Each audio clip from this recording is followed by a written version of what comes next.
to chat through pages 0 and 1 of lesson 7, heat, energy, and temperature.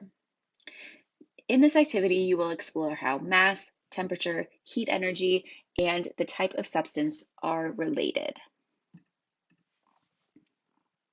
So at first we're asked to look at what happens when we heat different quantities of water.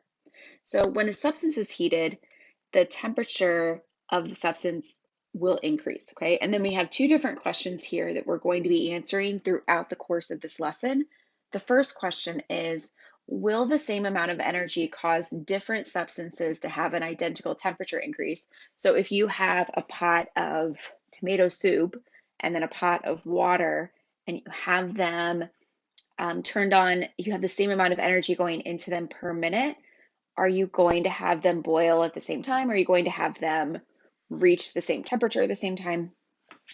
And then the second question is, will the same amount of energy be needed to cause an identical temperature change in different amounts of the same substance? And that's what we're going to be thinking about here, different amounts of the same substance. So we have a 4-quart saucepan filled with water here and an 8-quart stock pan filled with water here. They both start off at a temperature of 24.5 degrees Celsius. And then for 5 minutes, they are heated at a rate of 30 joules per minute. Okay, and a joule is a unit of energy. Okay, so 30 joules of energy were going into the stock pot and into the saucepan each minute for 5 minutes. Okay, so these questions on here are really just asking you to break down this model and to look at what this model says, what this model has.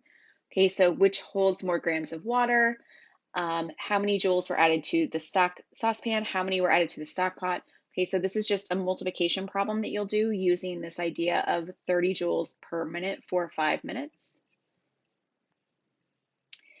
Which container had more energy being gained and which had a higher temperature increase, or did they remain the same? Okay, so just give your best thoughts for these final questions. And yeah, that's pages 0 and 1.